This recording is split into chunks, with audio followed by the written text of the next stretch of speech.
Good morning, everyone, and welcome to the International Solar Alliance Expert Training course. This is session 45 in this training series, focusing on policy options to scale up solar heating and cooling technologies. I'm Toby Couture from E3 Analytics, and I'll be giving this training session. This training series is supported by the International Solar Alliance and the Clean Energy Solutions Center. And this training is part of Module 8, focusing specifically on the issue of solar heating and cooling. A quick overview of the presentation. We'll look at the basic learning objective, the core of the presentation, followed by some concluding remarks. There's also a number of references for further reading for those of you interested in diving a bit more deeply into this topic, followed by the knowledge check at the end with a few multiple choice questions. So let's dive in. The focus of the presentation is to understand solar heating and cooling policy, understand how policies can be used to scale up the use of solar heating and cooling, understand which policies have proved most effective in scaling up the market, and understand the role of policy in driving overall technological change and cost reduction in the sector.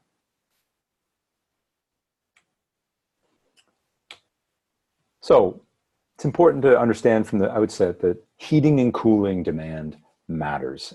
It is a massive part of our energy mix, and in many jurisdictions, it represents the majority of actual building energy use.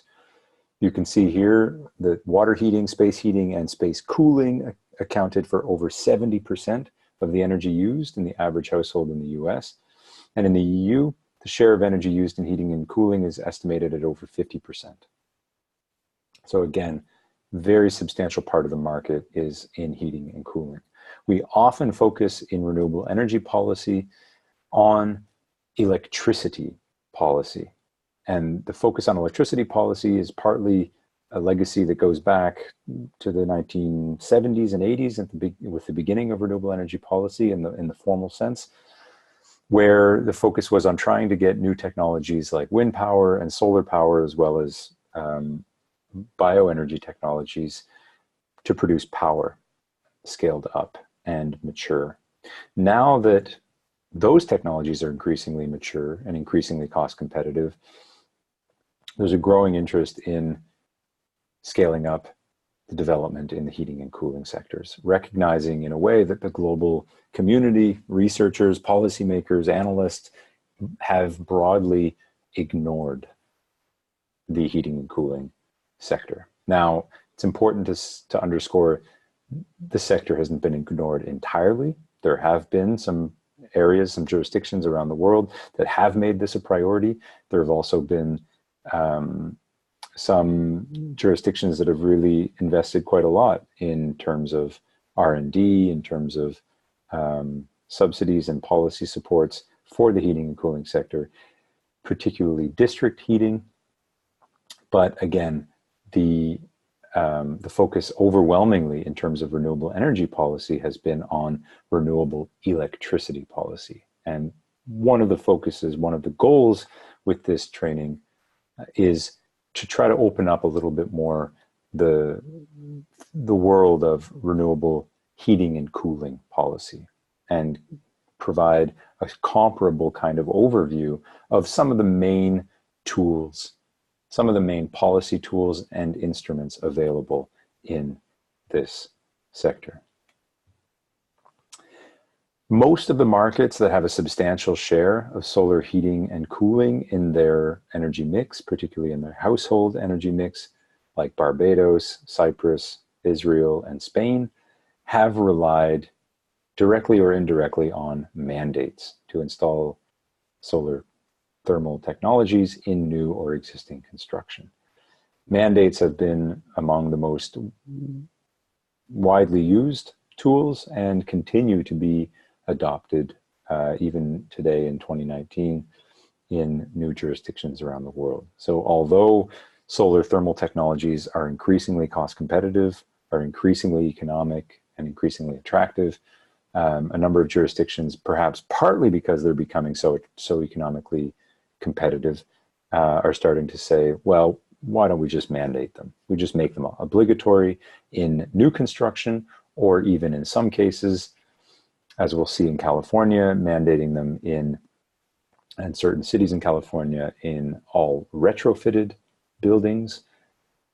The use of mandates is one way to really galvanize the market and create demand for the technologies, give suppliers and installers a rapidly growing market that they can serve, and further improve, further reduce costs, and further improve installation quality as well as product quality. So mandates can really help drive the market towards maturity by requiring it in buildings, which again creates the demand that leads to a more mature installer and service market. We see this in also in China, which is and remains the world's largest solar thermal market in terms of installed capacity, with a very significant usage across the board in the residential and commercial sector for solar thermal technologies. The labor force is there. In markets where the labor force isn't there and where those skills aren't there, it's very difficult to galvanize the market. So there's a bit of a chicken and egg problem. One of the things that policymakers can do is, again, catalyze the market by focusing on awareness raising, by introducing policies like mandates and obligations, as well as by providing targeted incentives and supports, as we'll see in the coming presentation. So often these mandates have not been standalone. They've been supported by a policy ecosystem with a range of different instruments and a range of different tools, including direct financial incentives like rebates and grants, as well as things like low interest loans, so that households can borrow to finance the systems. Now, for households that have as in most parts of the world, that don't have sufficient disposable income to buy systems in cash, access to finance really matters. And we'll get into that a little bit more in the slides ahead.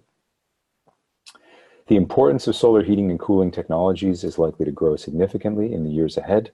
There is a push underway to scale up renewable energy sources across the electricity, heating, cooling, and transport sectors, and the heating cooling sector is really ripe for significant scale up.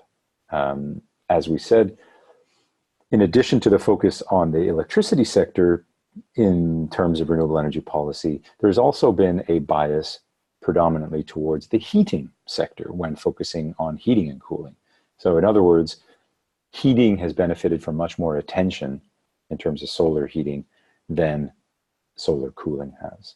And we touched on this in another training session, session 44, looking specifically at solar heating and cooling technologies with some case studies where we look more closely at solar cooling. So if you're interested in that, I encourage you to have a look at that presentation as well. A key factor here is that air conditioning demand is growing at a rapid pace in the cooling sector, driven by economic growth and rising living standards. Air conditioning is often considered an aspirational purchase. It's one of the first things that households in developing countries, in emerging markets, purchase when they have sufficient resources. Air conditioning units individually are quite cheap, a few $100s.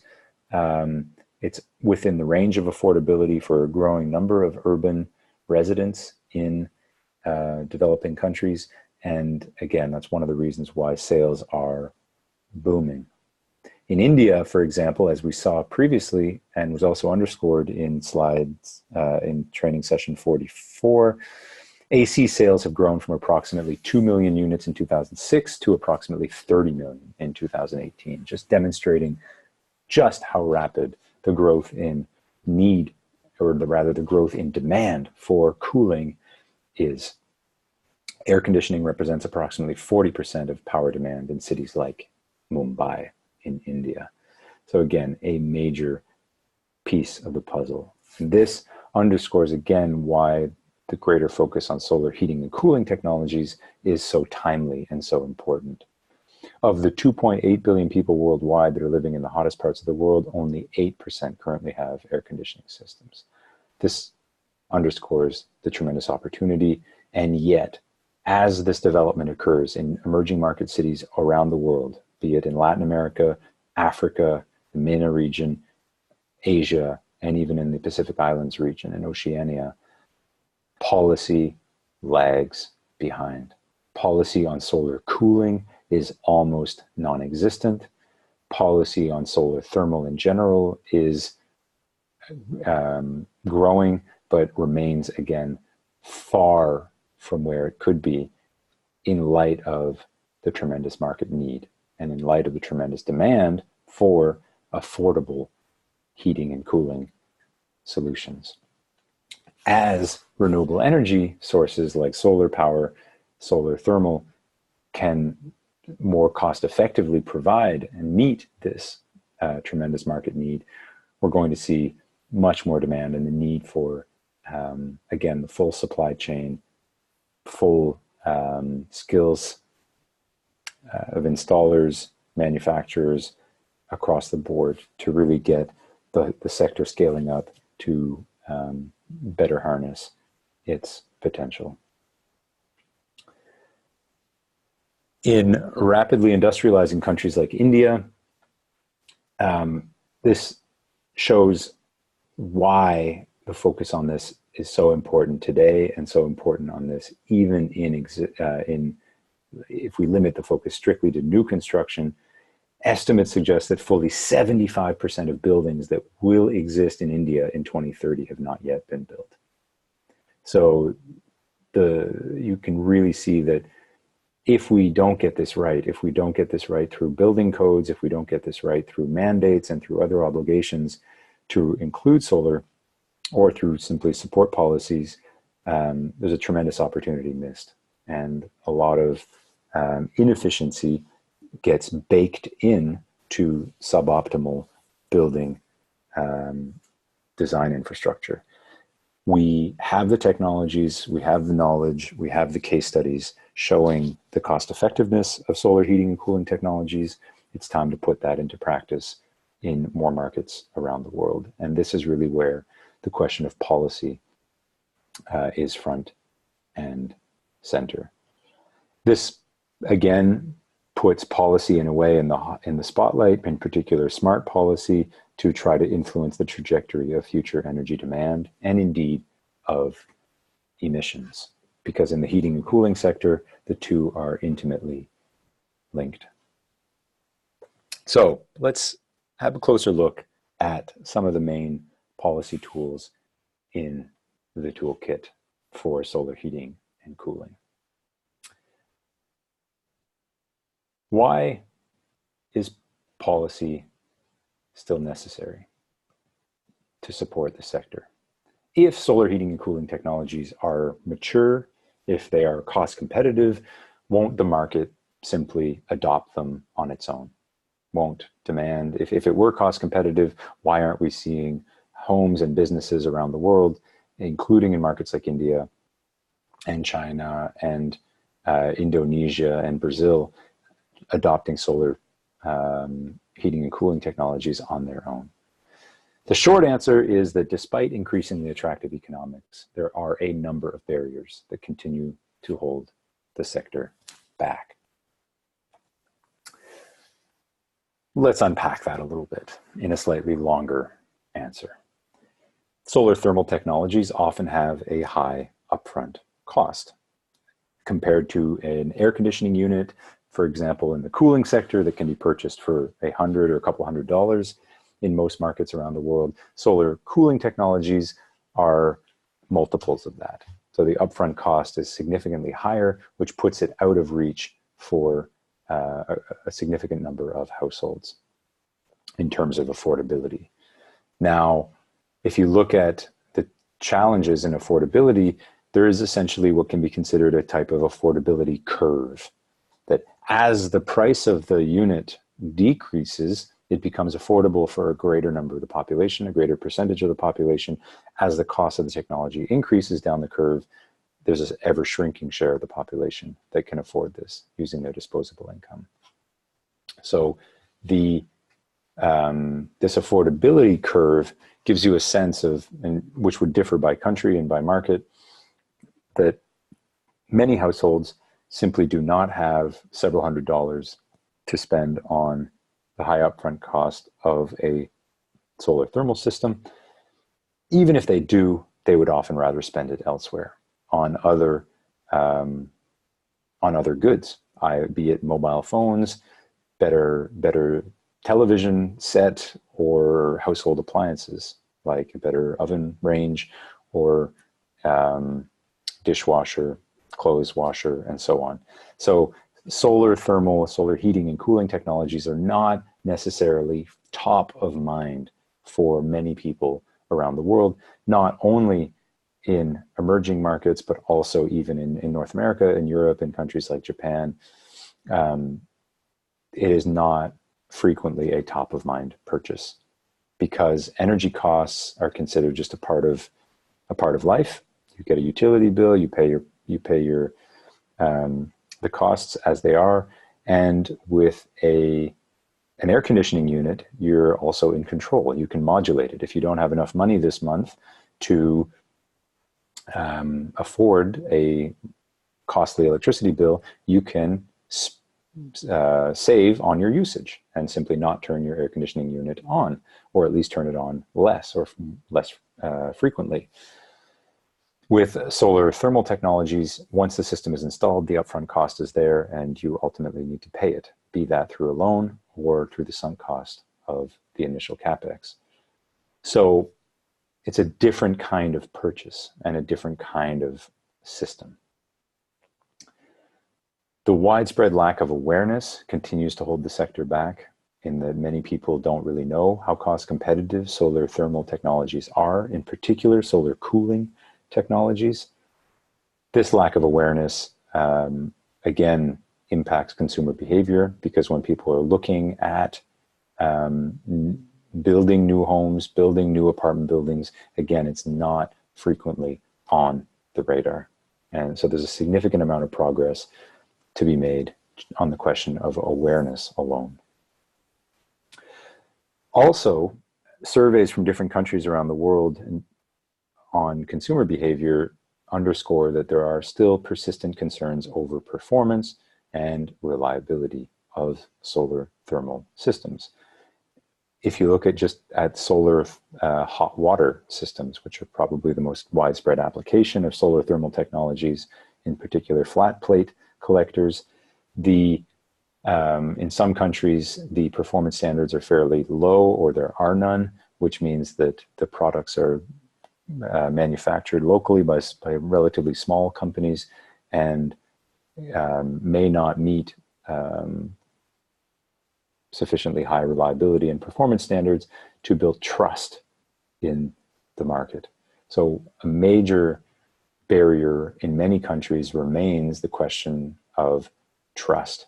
Do customers trust the technology, that it's not going to break down, that it's going to last for 10, if not more years, and that they won't run into issues in terms of reliability or intermittency of access to, for example, hot water. So that's a big issue.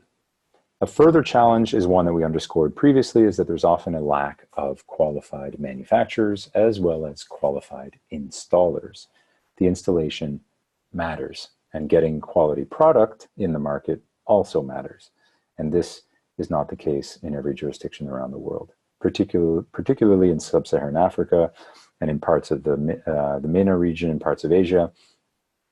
Still very heterogeneous product markets, which leads to varying quality across the board.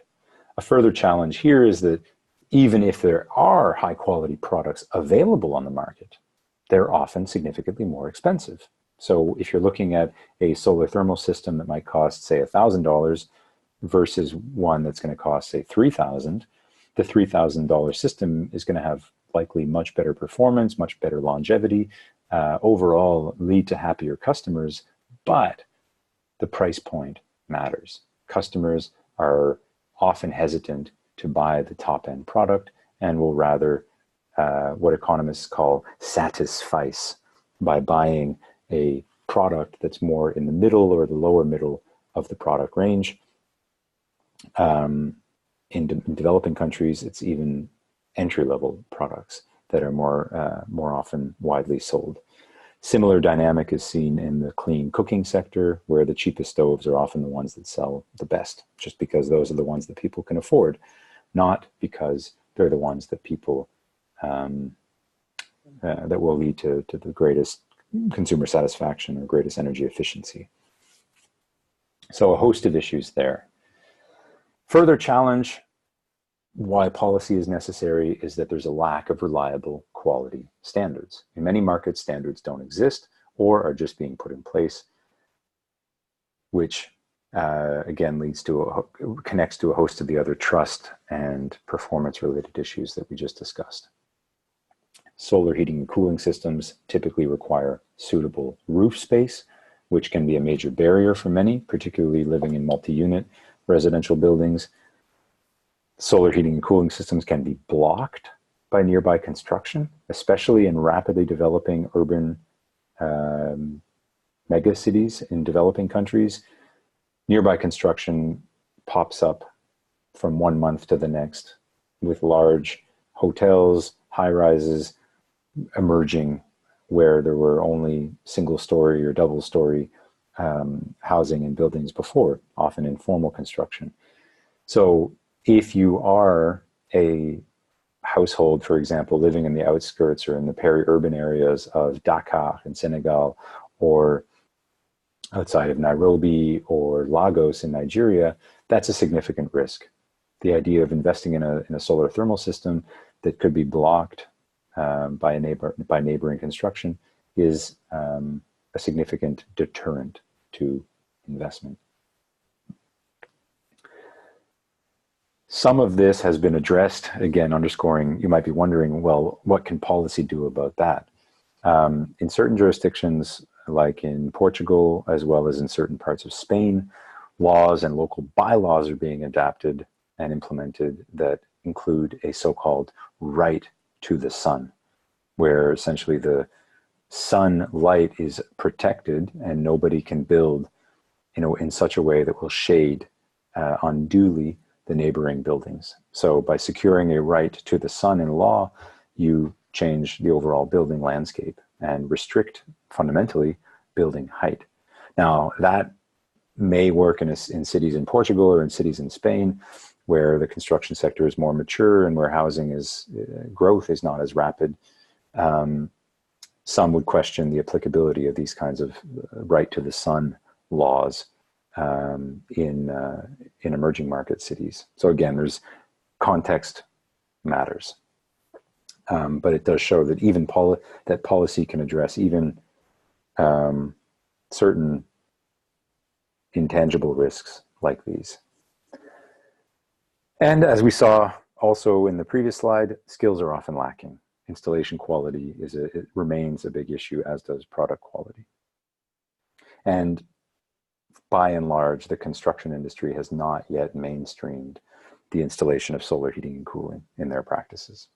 So it's not a core part of the market. It is in a few select markets. We mentioned Israel, Barbados, and some markets like Cyprus, in the Mediterranean, and certain Greek islands, and certain parts of Greece, and Italy. It is fairly mainstream because there's demand for it and people clearly see the cost savings, but this is far from the case universally. Historically, solar heating and cooling technologies and scale-up has been supported by a range of different policy tools. We discussed mandates. We also discussed low interest loans. Some cities are starting to use even things like bulk buying programs to support the adoption of solar heating and cooling technologies. Essentially, putting out a call for all citizens who are interested in participating in a bulk buying program that they can get it at a reduced price from a reliable, certified installer. And that's something that local governments can take into hand by putting the awareness out there, putting the option out there for households who are interested in getting a volume discount to be part of a bulk buying program. So we're seeing some innovative attempts and approaches to try to scale up the market further using policy tools like that. We'll look at a couple of examples in the slides ahead. Interestingly, solar thermal technologies are also starting to be purchased on a third-party power purchase agreement basis, effectively purchasing heat on a dollars per unit basis from locally sited thermal projects, solar thermal projects. So for commercial applications and institutional applications like universities, colleges, schools, hospitals, hotels even, the possibility of buying heat essentially on a dollar per unit basis is increasingly cost effective, is increasingly cost competitive with the heat cost of a unit of natural gas or a unit of heating oil or even a unit of electricity if the heating is provided with electricity. So with that rising cost competitiveness, it becomes possible for institutional buildings, companies, and so forth to actually buy renewable heat from solar systems on a per unit basis, just like they would buy solar electricity on a per kilowatt hour basis. So there's new business models are opening up new potential there. Innovations in these kinds of business models, like third-party leasing, where the systems are not owned but rather leased, and third-party PPAs have the potential to significantly reshape the market. We are seeing some experimentation around this with ESCOs and similar companies doing third-party solar, thermal, and the likelihood is that this will very much continue to grow as awareness spreads and as the technology becomes more widely known and the business model becomes more widely recognized.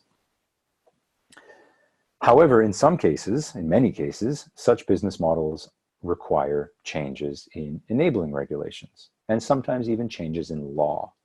So just because a business model is working in one jurisdiction, it doesn't mean that it can automatically be scaled up in the next. And that again underscores the need, even in cases like this, for policy. Policy doesn't necessarily need to mean subsidies and rebates. It also means things like supporting enabling regulations and changes in law to unlock market growth. Another really important change before we dive into the individual solar heating and cooling policies that has made a lot of this, a lot of the sector more mature and easier to scale up is the emergence of improved metering technologies. Metering technologies that can meter the usage of heat in individual applications, be it in individual households, even individual appliances, using hot water, for example.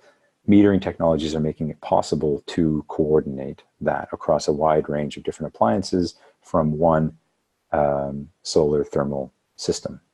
And those metering innovations are enabling, for example, multi-unit residential buildings to co-finance community scale or building scale solar thermal systems and to jointly benefit from the renewable heat provided. So again, lots of innovation, lots of business models starting to emerge to unlock the sector, unlock some of the potential. So with that, let's dive into the policy toolkit. The first on the list is mandates and obligations. Mandates are effectively an obligation to install solar heating and cooling on particular building types. In some cases, they focus only on commercial buildings. or only on institutional, like public buildings. In other cases, they're based on the square meterage. So if a building, all buildings beyond a certain number of square meters can be required to install solar heating and cooling applications. These kinds of mandates are also referred to as solar thermal ordinances, often introduced again by city governments.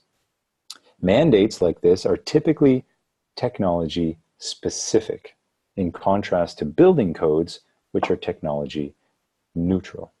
So in other words, a building code will say buildings, new construction needs to meet this particular energy performance standard, or this particular energy efficiency standard, or this particular energy usage per square meter per year standard. So there's detailed performance standards down to that level of specificity for new construction. These are particularly widespread now and being implemented across Europe.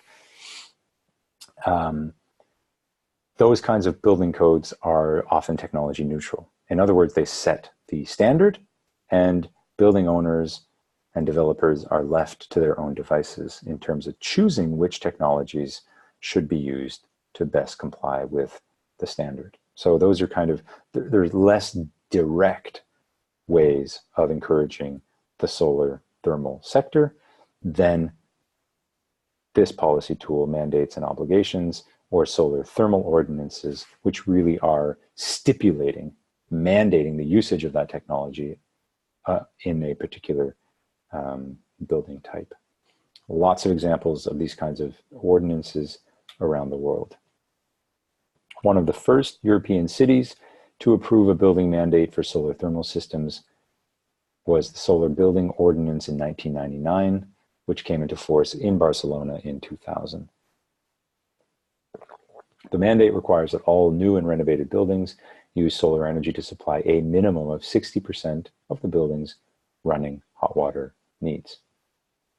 Now, while hot water represented on average only 13% of households' energy consumption across the EU in 2009, in Spain, the share has been estimated at 27% and even in 28% in Barcelona itself. So much higher share of the overall household energy consumption represented by hot water in certain cities. Now, in that context, requiring this can make a lot of economic sense and can also help alleviate stress on the grid from producing either the gas grid from needing to rely on the grid heating is provided with electricity. The second main tool is the use of grants and rebates. Grants and rebates are effectively direct cash incentives offered for the purchase of renewable heating and cooling technologies like solar thermal systems.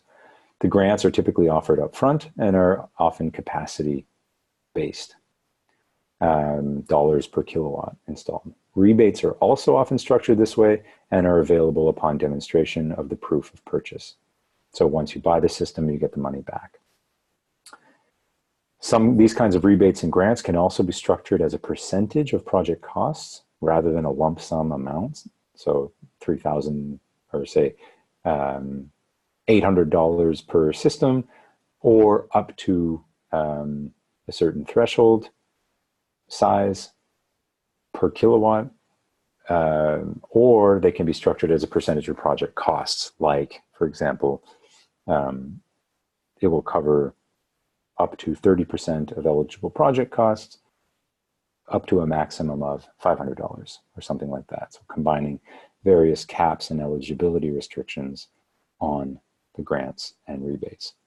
Many markets around the world have used these kinds of tools, and many continue to today. A couple of examples. The Concerto project launched in the EU offers grants that are capped as a percentage of total project costs to support solar heating and cooling investments. The city of Itabashi in Japan offers grants similarly for solar thermal systems that cover up to 5%, so a fairly small amount of the initial costs, up to a maximum of $425 US. So fairly small grants, but again, designed to signal to the market that this is that there are public funds available and can help tip the market. A third tool is fiscal incentives. Now, fiscal incentives automatically means instruments that use the tax code. So either tax rebates or tax exemptions. Exemptions, for example, on VAT, in some cases even reductions on import duties, as well as the use of things like investment tax credits or accelerated depreciation kinds of incentives. Those are all various forms of fiscal incentives that can be used and targeted to the solar heating and cooling system. You can see here a few examples. The US is quite commonly uses the tax code, Australia as well as France. At a city level, in Washington, D.C., they introduced a personal property tax exemption for investments in various renewable energy technologies, including solar thermal and solar PV systems. So again, city level incentive supplementing the existence of other incentives at the federal level. The US federal government also offers tax incentives for solar investments in solar thermal. So various fiscal or tax related tools. A fourth is using fees and levies. So essentially, you can support a technology to make it cheaper by offering grants and rebates and fiscal incentives, or you can make other things more expensive to thereby shift the competitive landscape in favor of heating and cooling technologies that use solar or that use renewable energy sources. Some jurisdictions are trying to level the playing field in precisely that way by adding taxes or fees on fossil or emitting sources of heating and cooling. So for example, energy taxes or carbon taxes specifically on fossil fuel-based heating fuels, such as natural gas or home heating oil, are being used in some sectors to scale up the sector and the greater use of solar technologies. Such fees can help provide an important signal to the market while narrowing the cost gap, or even making solar even cheaper than what it is against current technologies without tax changes. It's important to underscore that in many jurisdictions, fossil fuels for home heating benefit from various kinds of tax exemptions too. So home heating fuel is commonly exempted from value-added tax or from sales taxes in many jurisdictions, which means that the level playing field is not, the playing field itself is not that level to begin with. And repealing or tweaking or adjusting, revamping fossil fuel subsidies for a range of different fuels can also be an important policy measure to help, again, level the playing field for renewable technologies like solar. In countries such as the Netherlands and Denmark, several energy and environmental taxes are imposed on fossil fuel use, including on home heating fuels, which again tilts the playing field towards renewable sources. In Vermont, the US state, representatives voted recently to increase the taxes on home heating fuels, specifically in order to encourage the greater adoption of renewable options, such as solar thermal systems. You can see then in these cases how fees and levies can be used to shift market behavior and consumer behavior.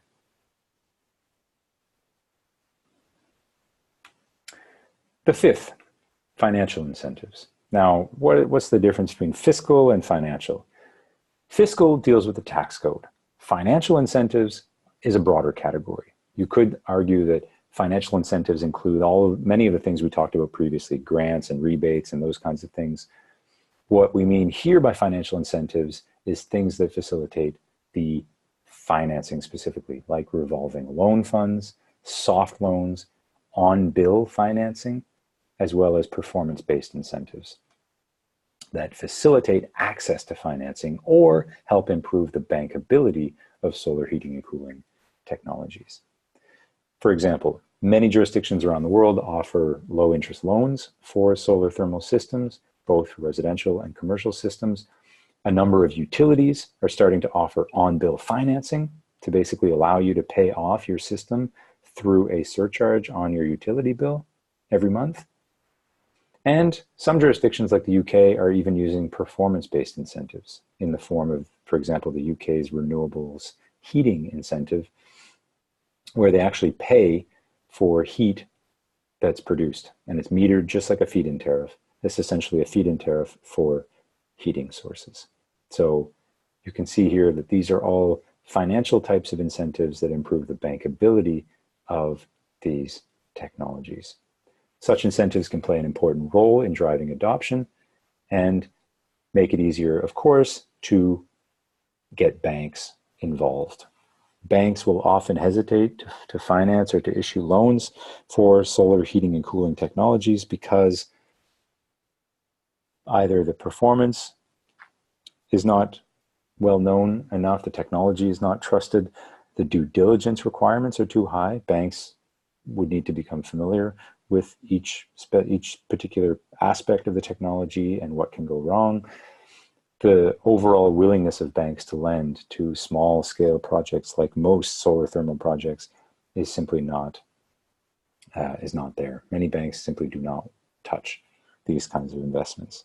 There are larger scale solar thermal projects that are starting to emerge that are financeable by banks because they cross those various thresholds. They're big enough to be worth spending the due diligence time and resources on. But for most household systems, these are too small. So what governments have done is they've started to respond to that by establishing revolving loan funds and low interest loans, and including institutions or agencies that are responsible for issuing those loans to households and businesses. For example, the municipality of Shelburne in Nova Scotia has adopted a PACE financing program, that's property accessed clean energy financing, that enables local governments, local homeowners rather, to invest in solar thermal installations up to 8,000 Canadian per home, and to repay the loans to the municipality via an increase on their annual property tax assessment. So this is quite clever mechanism using essentially a financing program like a PACE program.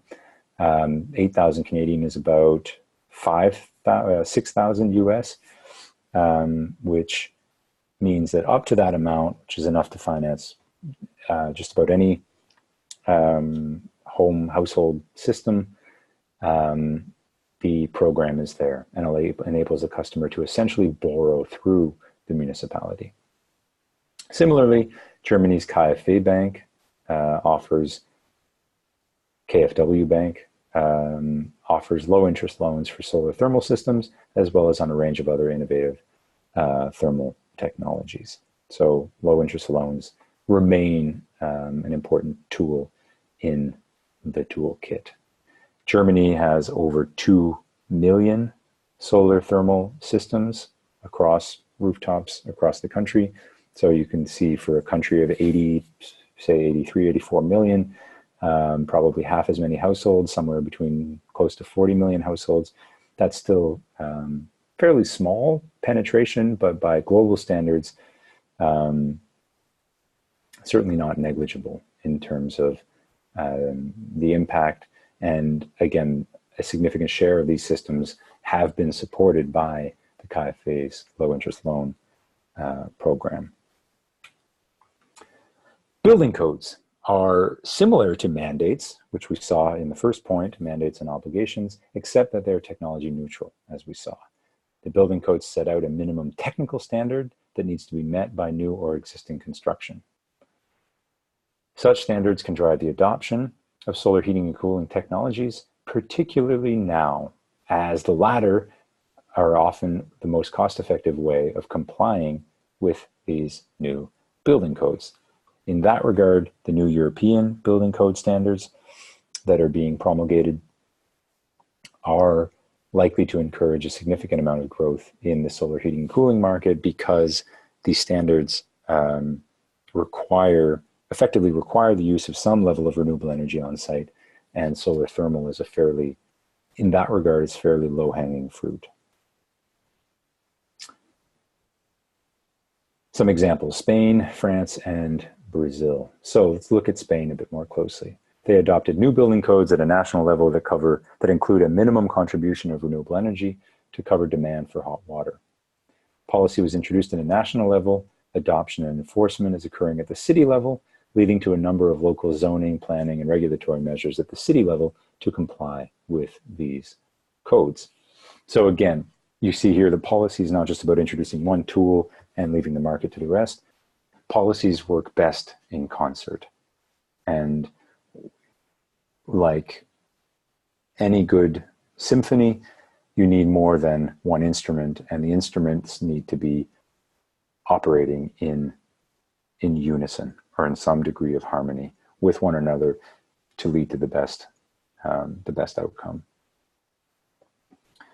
New building codes stipulate the standard which building owners and builders can use to meet the technologies. Solar thermal is increasingly one of the most cost-effective ways of complying with these kinds of building code standards, and that's therefore one way to drive the market forward. Public procurement and direct investment. Procurement policy can play a big role. Essentially, governments leading by example. This is one way of catalyzing the market, of catalyzing investment in solar heating and cooling technologies while creating more awareness and more visibility for solar heating and cooling technologies. There are hundreds of examples across Australia, for example, of local governments using solar thermal systems to and financing them directly out of municipal budgets to provide hot water for athletic facilities and pools, for example, swimming pools. And given that such a significant portion of the community goes to the pools, people see the technology, they see that the system is being powered this way or is being heated this way, and it generates a conversation that can, in the months or years to follow, lead to households making the same decision. So the visibility of the technologies, bringing them out into the market, can be another important way to scale up the industry.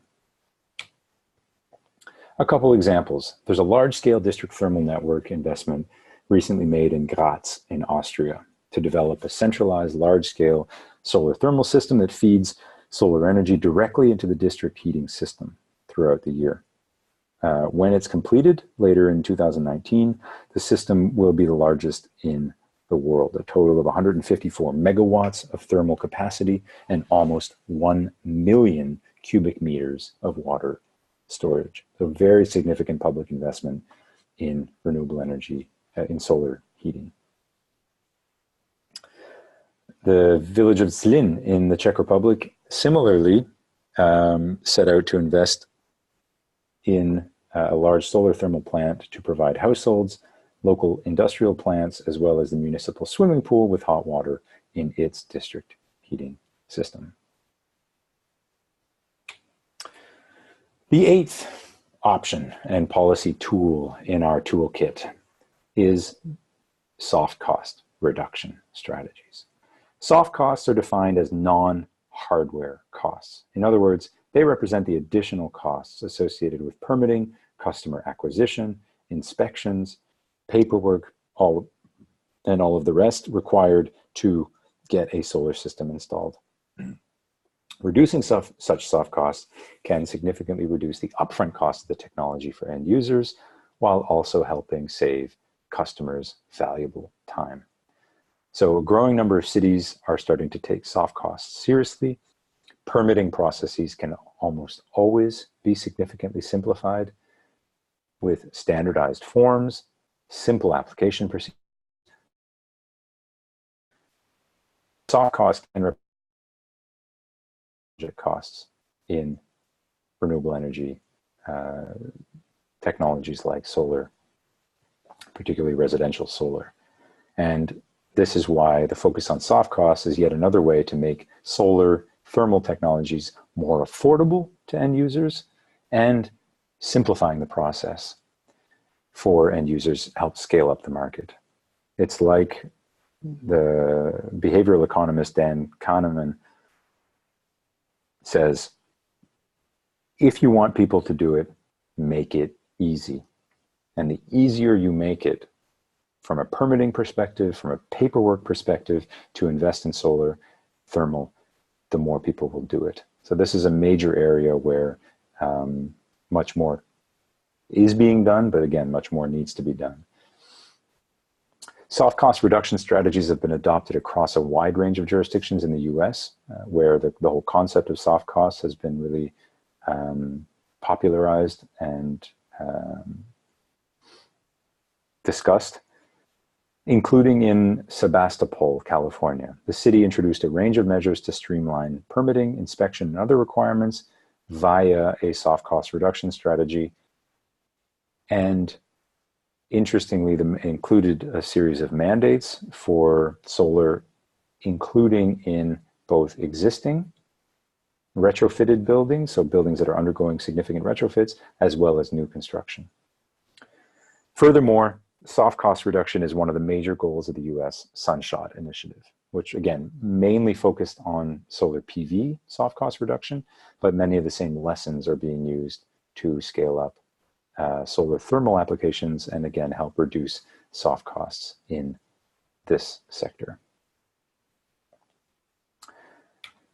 The ninth tool we touched on earlier is bulk buying programs or bulk buying strategies. This is when the government or some organization agrees to or offers to purchase particular technologies in bulk to allow customers to benefit from volume discounts. So they put forward a campaign. They say, if you register by August 31st, you will get solar thermal system from this certified trusted installer at the following price. Because of the volume, the economies of scale, the installer can offer lower pricing, and it also simplifies the process for the installer because they don't need to do the customer acquisition for every individual customer. You essentially aggregate all of that demand in the market, set a deadline, say by August 31st, register for your solar system, and that then creates a basket of projects that the installer can then execute upon and install in the weeks and months ahead. Bulk buying strategies have been shown to be tremendously successful and are tremendously popular in the places where they've been used. They can also be done effectively at zero cost to the government, so it doesn't even need to be government-led. A number of soft cost programs, bulk buying programs across the US and Australia are done by NGOs and other non-governmental organizations. So these strategies are simple, they can be implemented anywhere, they play a significant role in raising awareness, and because they're often connected with a competitive process to select the installer or installers that will install the systems, they can lead to, and typically do ensure, higher quality installations. So this is, again, a very simple but readily scalable policy approach to encourage growth in the market.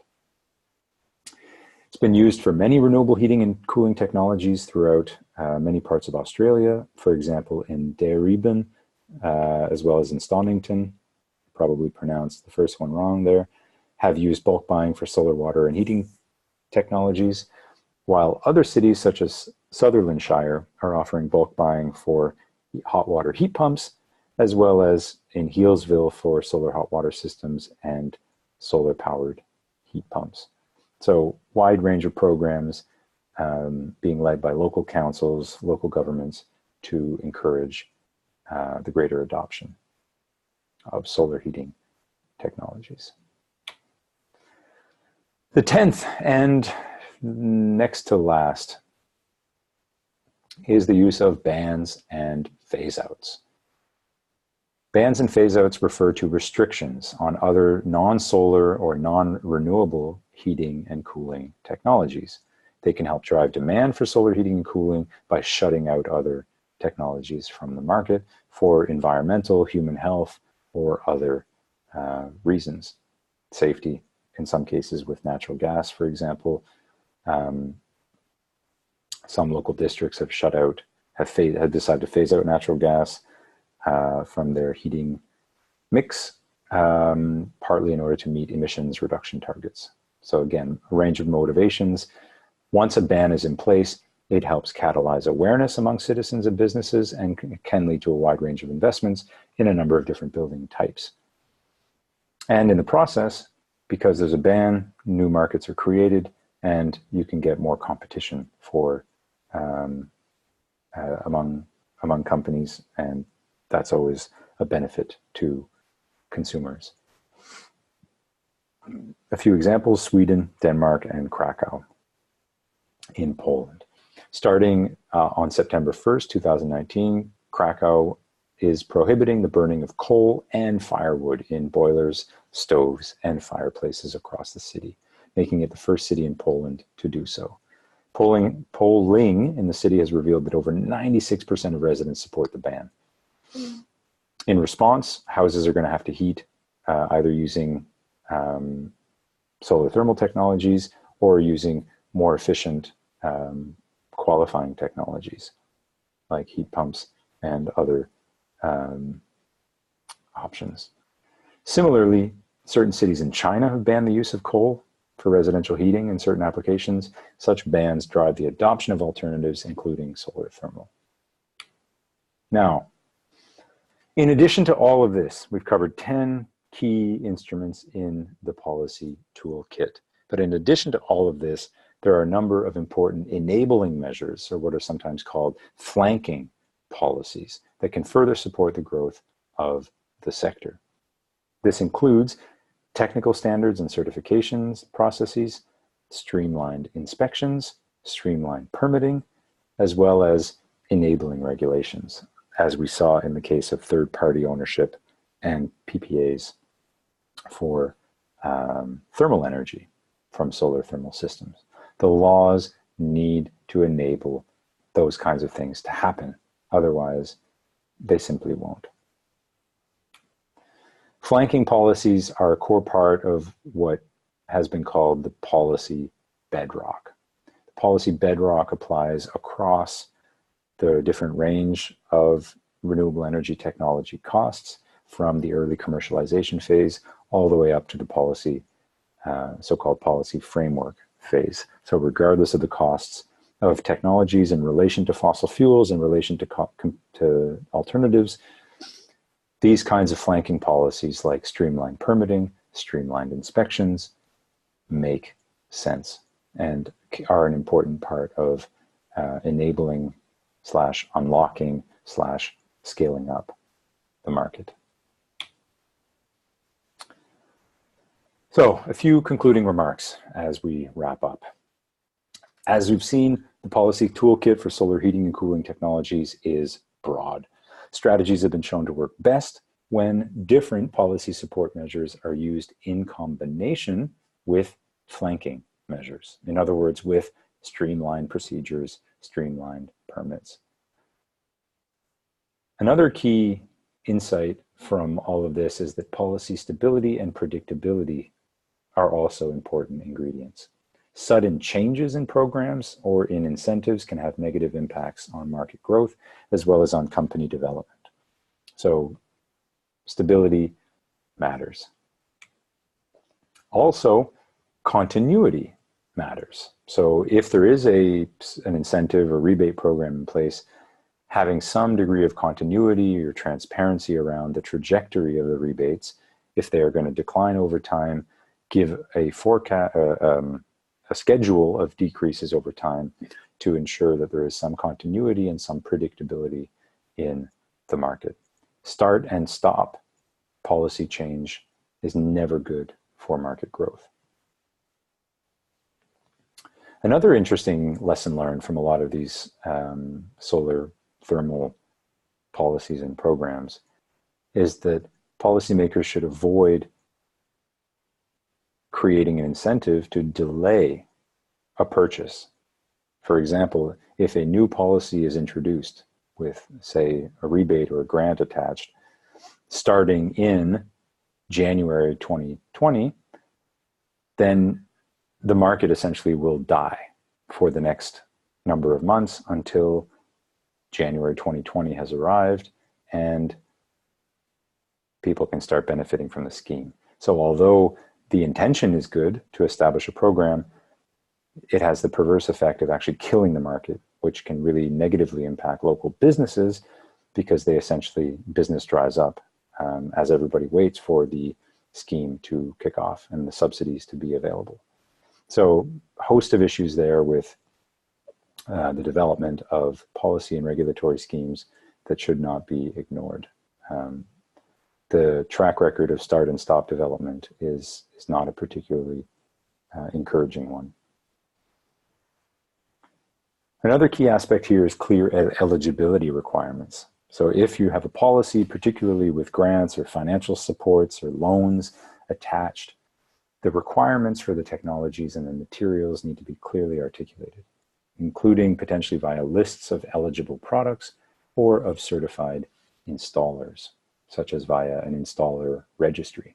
So we've seen a number of certified installer registries in markets throughout the Middle East, like in Dubai, as well as in Malaysia, under the solar policies there, and similar approaches are being used in a range of other jurisdictions. Make it clear what qualifies, and it needs to be precisely stipulated in the program rules. Another key point is that awareness matters. Efforts to increase awareness are a key part of scaling the market. Application procedures should be simple and streamlined. This comes back to our flanking policies, and financial incentives are most effective when they are carefully calibrated and linked to system size. An additional point is that access to financing is critical. As we discussed, in many markets, if not most markets, banks are not lending to the residential solar heating and cooling market. They're paid mostly out of cash sales. So they're paid essentially with savings. The need to get financing at the table, particularly in lower middle income countries as well, even as in high income countries, low interest loans and similar mechanisms can be an important way to reduce that upfront cost gap and make it possible for people to participate. Similarly with PACE financing programs. So if people can borrow via the municipality and pay off their system via their municipal property taxes, that's another way to unlock, again, financing for the technology. Fundamentally, solar heating and cooling has an important role to play in energy security. By reducing reliance on energy imports, jurisdictions, including everything down to cities and towns, can become more energy secure. It can help reduce electric loads at times of peak demand, as well as in the evening when residential hot water use is high. So the use of on-site distributed solar heating and cooling technologies can really help reduce strain on the grid and provide a number of benefits to the system. Creates, obviously, in addition, resilience against rising energy prices. So if you are able to meet a growing share, a substantial share of your energy thermal needs with on-site renewables, then you are protected against the volatility in energy prices. And additionally, for a lot of local governments, one of the biggest drivers is creating jobs and driving economic diversification. A large portion of the value chain in solar thermal technologies cannot be, by definition, delocalized. In other words, these jobs are local, the installer markets are local, the service markets and maintenance markets are local, and for many local decision makers, this becomes an important factor in deciding, when deciding what the city or local government can do to scale up the market further. In light of the importance of solar heating and cooling technologies, and again, the tremendous untapped potential of solar thermal technologies, the need for stable long-term policy frameworks to scale up the market is increasingly clear. And although we've seen there is a growing amount of policy attention and policy focus being developed and devoted to the sector, more needs to be done because these policies are still far from mainstreamed. And overwhelmingly in renewable energy policy circles, the focus is still on renewable electricity policy rather than on policy in the heating and cooling sector. And that the balance needs to shift, with more attention being given to solar heating and cooling technologies. It's my hope that this presentation has helped in some way, in some small way, shift that balance by shedding light more on some of the policies and tools that can be used to accelerate growth in the sector. So with that, I'd like to thank you very much for your attention.